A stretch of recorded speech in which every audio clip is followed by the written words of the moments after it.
বলে তোমরা সাক্ষী দাও যারা আমরা মুমিন ঈমানদার ঈমান আনলাম। এই কথার পরে তোমরা যারা এই কথার উপর অবিচল রইলা, অটল রইলা, তোমাদের জন্য গুনাহকে ভয় করা আবশ্যক। গুনাহকে কেমন ভয় করা আবশ্যক? হযরত আব্দুল্লাহ ইবনে মাসউদ রাদিয়াল্লাহু তাআলা আনহু দুইটা ব্যাখ্যা দেন।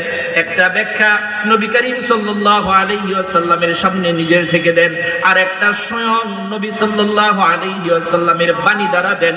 উভয়টা বর্ণনা বুখারীর মাঝে আছে। নবী করিম সাল্লাল্লাহু আলাইহি ওয়াসাল্লামের সাহাবী আব্দুল্লাহ ইবনে আব্বাস রাদিয়াল্লাহু তাআলা আনহু বলেন, গুনাহকে ভয় করবা এমনি এমনি ভয় করবা যেন তুমি একটা পাহাড়ের নিচে দাঁড়িয়ে আছো। কিসের নিচে? পাহাড়ের নিচে তুমি দাঁড়িয়ে আছো। যে কোনো সময়, যে কোনো মুহূর্তে যদি পাহাড়টা তোমার উপর পড়ে যায়, যদি পাহাড় এত বড় জিনিস, ভারী জিনিস যদি পড়ে যায়, তাহলে আমার কোনো অস্তিত্ব থাকবে কি থাকবে না? থাকবে কোনো অস্তিত্ব। ভাই দুস্থ বুজুর্গ, কোনো অস্তিত্ব থাকবে না। লাশাই হয়ে যাব, ফানা হয়ে যাব, ধ্বংস হয়ে যাব। আমার হাড় গুড়গুড় হয়ে যাবে, আমার রক্ত মাংসগুলো খুঁজে পাওয়া যাবে না, এত বড় পাহাড়।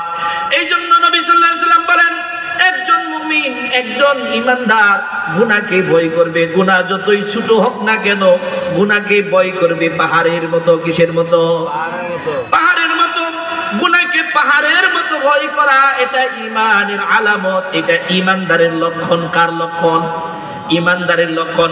আহারে ছোট থেকে ছোট গুনাহ হোক, আদনা সে আদনা গুনাহ হোক, যদি আমি করে ফেলি তাহলে পাহাড় পড়লে যেমনি ধ্বংস হয়ে যাব, গুনাহ যদি হয়ে যায় আমি বরবাদ হয়ে যাব।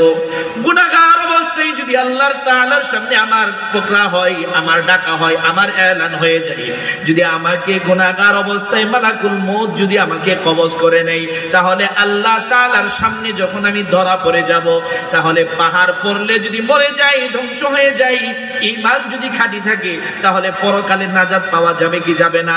যাবে।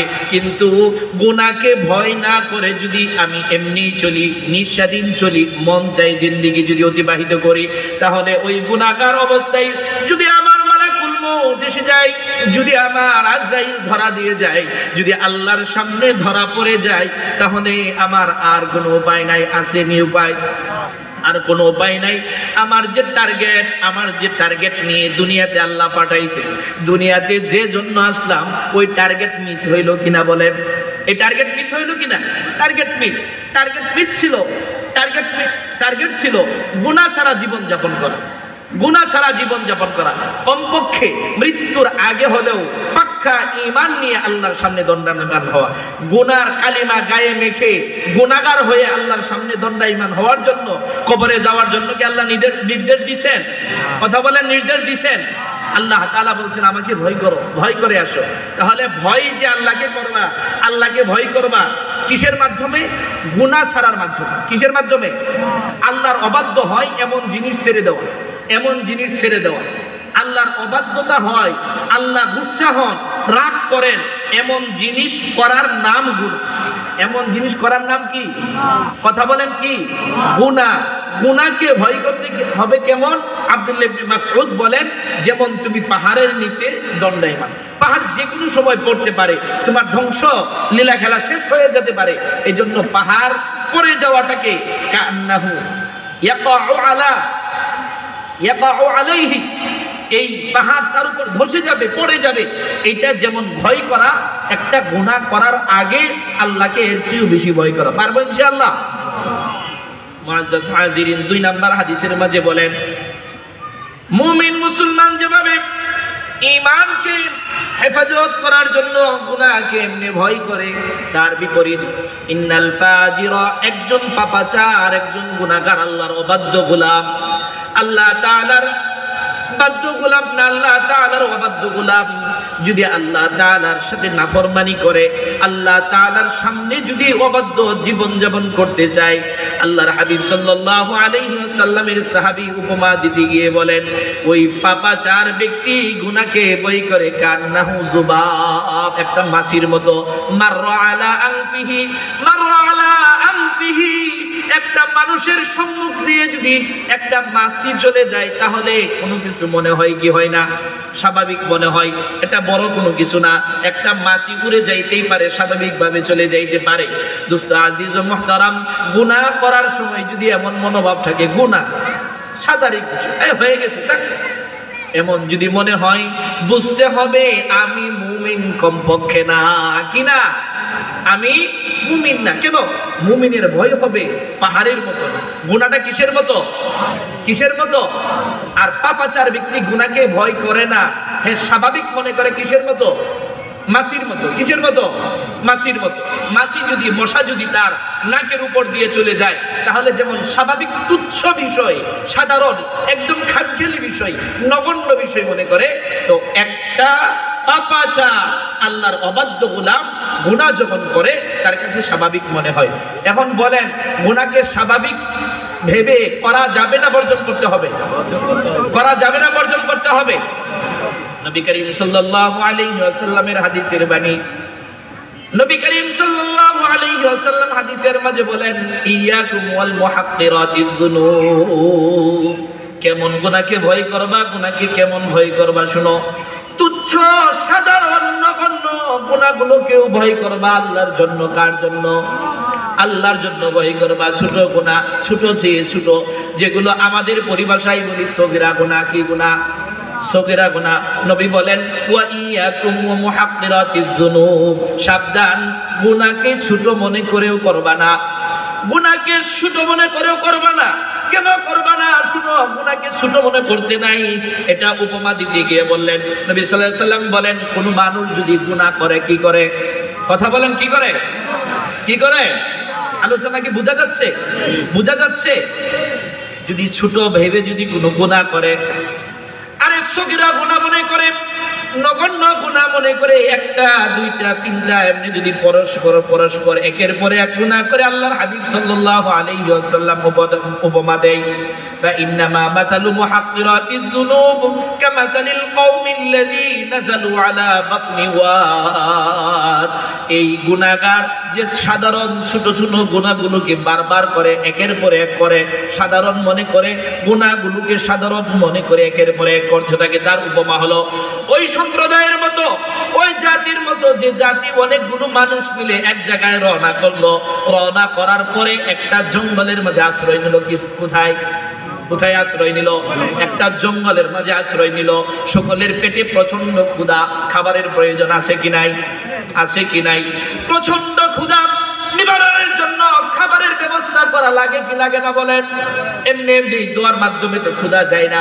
অনেকগুলো মানুষ মিলে একটা উপত্যকায় গেল, একটা জঙ্গলে গেল, একটা জায়গায় গেল। যাওয়ার পর সকলেই মিলে পরামর্শ করলো, আমাদের ক্ষুধা, এখন ক্ষুধা নিবারণের জন্য আসবাবপত্র আছে, কিন্তু এই তরকারি, এই চাউল দিয়ে ভাত পাকানোর জন্য আগুনের দরকার আছে কি নাই? আগুনের দরকার আছে কি নাই? আগুনের যদি দরকার লাগে, মুআজ্জাজ হাজিরিন, হয়তো গ্যাস কিংবা লাকড়ির কোনো যোগানদাতার দরকার আছে কি নাই? হয়তো গ্যাসের মাধ্যমে আগুনকে প্রজ্বলিত করবা, না হয়তো লাকড়ি সংগ্রহ করবা। বন জঙ্গলের মাঝে গ্যাস নিয়ে যাও নাই, গ্যাসের লাইনও তো বন জঙ্গলে আমার জন্য দেওয়া হয় নাই। দেওয়া হয়েছে কি? আরে আমরা তো এমনিই পাই না বাসা বাড়িতে গ্যাস, নাকি বলেন? আজ থেকে 20 বছর আগে যারা পাইছে, এখন আর কোনো নতুন করে সংযোগ বিচ্ছিন্ন। আরে যেগুলো আছে এগুলোকে বিচ্ছিন্ন করে নতুন করে দেওয়ার আর কোনো পরিকল্পনা আপাতত নাই। জঙ্গলে বনের মাঝে আমার জন্য গ্যাসের ব্যবস্থা আছে। মুআজ্জাজ হাজিরিন, ক্ষুধা সময় যত যায় ক্ষুধা বাড়ে না কমে? কথা বলে না, বুঝেন না? সময় যত যায়, সময় যত লং হয়, ক্ষুধা বাড়ে না কমে? এখন ক্ষুধার জন্য আগ্রহ বাড়ে না কমে? ক্ষুধার আগ্রহ যখন বাড়ে তখন পাকানোর ব্যবস্থার গুরুত্বটা বাড়ে না কমে?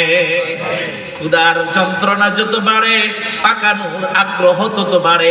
পাকানোর আগ্রহ যতক্ষণ পর্যন্ত বাড়তে থাকে তখন আসবাবপত্র, জিনিসপত্রের প্রয়োজন তীব্র হতে থাকে।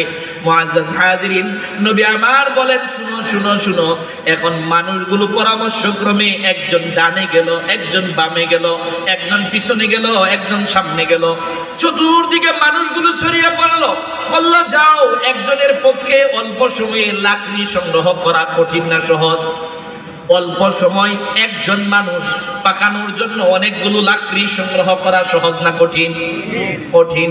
যদি সবাই মিলে চেষ্টা করি সরিয়ে যাই তাহলে সহজ জিনিস কঠিন জিনিসটা সহজ কিনা বলেন?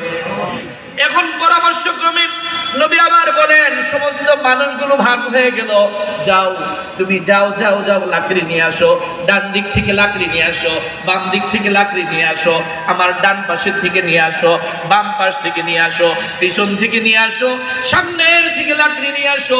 ওই মানুষগুলো যখন সবাই সম্মিলিতভাবে একের পরে এক, একটা করে দুইটা করে অনেকগুলো মানুষ যখন লাকড়ি সংগ্রহ করলো, এখন লাকড়ির বোঝা ছোট হইল না বড় হইল? কথা বলেন। একজন, দুইজন, তিনজন, পাঁচজনে মিলে 10টা লাকড়ি সংগ্রহ করলো, 20 জন মিলে 40টা লাকড়ি সংগ্রহ করলো, 10 জনে মিলে 20টা লাকড়ি সংগ্রহ করলো। লাকড়ির বোঝা হালকা হইল না ভারী হইল? পাকানো সহজ না কঠিন? পাকানো সহজ না কঠিন? এখন পাকানো লাগবে, আগুন ধরাইতে হবে, লাকড়ির ব্যবস্থা আছে, চিন্তা নাই, লাকড়ির মাঝে আগুন ধরিয়ে দিব, এরপরে পাকের জন্য রেডি করব, খাবার প্রস্তুত হয়ে যাবে, এরপরে আমাদের ক্ষুধা নিবারণ করা যাবে। নবী করিম সাল্লাল্লাহু আলাইহি ওয়াসাল্লাম বলেন, অনেকগুলো মানুষ মিলে লাকড়ি সংগ্রহ করলা, লাকড়ি সংগ্রহ করার পর আগুন প্রজ্বলিত করলা, খাবার পাকাইলা, রুটি পাকাইলা, পাকানোর পরে উদর পূর্ণ করে খাইলা, তৃপ্তি সহকারে খাইলা। নবী আবার বলেন, যারা গুনাহকে তুচ্ছ জিনিস মনে করো, একটা গুনাহকে তুচ্ছ মনে করো এটা গুনাহ না, আর একটাই তো করলাম কিছু হবে না, এরপরে আরেকটা করো, আরেকটা করো, আরেকটা করো। নবী বলেন, একটা লাকড়ি দিয়ে পাক করা সম্ভব না, একটা গুনাহ দিয়ে শয়তান তোমাকে ধোঁকা দিতে পারতো না, একটা গুনাহ দিয়ে তোমাকে ধোঁকা দিতে পারতো না। একটা গুনার জন্য আল্লাহ তাআলা মাফের ব্যবস্থা করে দিতেন। একবার যদি বলতে আস্তাগফিরুল্লাহ ওয়া আতুবু ইলাইহি, আস্তাগফিরুল্লাহ ওয়া আতুবু ইলাইহি, আল্লাহ আমি ক্ষমা চাইলাম, আমি তোমার কাছে ফিরে আসলাম, একটা গুনাহ আমার আছে, একটা গুনাহ মাফ করে দাও। একটা গুনাহ বড় ছিল না ছোট ছিল? সাধারণ ছিল, কিন্তু